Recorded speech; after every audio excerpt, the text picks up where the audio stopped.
Breaking news Siddipet జిల్లా దుబ్బాకలో ఉద్రిక్తత చోటు చేసుకుంది. కాంగ్రెస్ బీఆర్ఎస్ కార్యకర్తల మధ్య గొడవ జరిగింది. ఎమ్మెల్యే కొత్త ప్రభాకర్ రెడ్డికి వ్యతిరేకంగా కాంగ్రెస్ కార్యకర్తలు నినాదాలు చేశారు.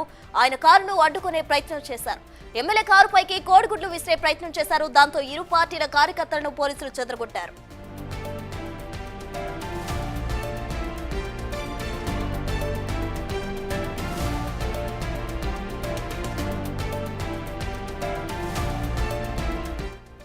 బ్రేకింగ్ న్యూస్ చూస్తున్నాం. సిద్దిపేట జిల్లా దుబ్బాకలో ఉద్రిక్తత చోటు చేసుకుంది. కాంగ్రెస్ బీఆర్ఎస్ కార్యకర్తల మధ్య గొడవ జరిగింది. ఎమ్మెల్యే కొత్త ప్రభాకర్ రెడ్డికి వ్యతిరేకంగా కాంగ్రెస్ కార్యకర్తలు నినాదాలు చేశారు. ఆయన కారును అడ్డుకునే ప్రయత్నం చేశారు. ఎమ్మెల్యే కారుపైకి కోడిగుడ్లు విసిరే ప్రయత్నం కూడా చేశారు. దాంతో ఇరు పార్టీల కార్యకర్తలను పోలీసులు చెదరగొట్టారు.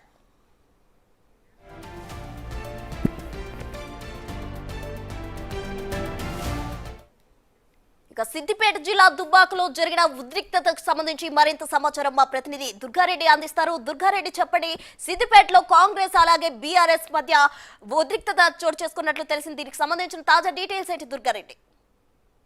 సిద్దిపేట జిల్లా దుబ్బాక నియోజకవర్గంలో కొత్త ప్రభాకర్ రెడ్డి, కాంగ్రెస్ పార్టీ ఇన్ఛార్జి చెరుకు శ్రీనివాస్ రెడ్డి మధ్యలో వర్గపోరు నడుస్తుంది. రాజకీయంగా చాలా సందర్భాల్లో కూడా వాళ్ళు ఒకరిపై ఒకరు. గతంలో అక్కడ చెరుకు శ్రీనివాస్ రెడ్డి తండ్రి మాజీ మంత్రి చెరుకు ముత్యం రెడ్డి ఆ విగ్రహం ఏర్పాటు చేయాలని చెప్పి వాళ్ళు పర్మిషన్ తీసుకోవడం, అదే విధంగా మాజీ ఎమ్మెల్యే సోలిపేట రామలింగారెడ్డి వీరి ఇరువురు విగ్రహాలు ఒకే పార్టీకి సంబంధించి ఒకే చోట పెట్టడం అనుకుని ఒకే చోట ఒకరు పెడతారంటే మరొకరు ముందుకెళ్ళి అక్కడ ఆ తవ్వకాలు లేకుండా విగ్రహం ఏర్పాటు చేసే దిశగా ముందుకెళ్తున్నప్పుడు ఇక్కడ సోలిపేట రామలింగారెడ్డి టీఆర్ఎస్ సంబంధించిన వాళ్ళు, అదేవిధంగా కొత్త ప్రభాకర్ రెడ్డి ఎమ్మెల్యే వాళ్ళు, అదేవిధంగా చెరుకు శ్రీనివాస్ రెడ్డి కాంగ్రెస్ పార్టీకి సంబంధించిన వీళ్ళంతా కూడా గత నెలలో మాత్రం గొడవ ఘర్షణలు జరిగినాయి.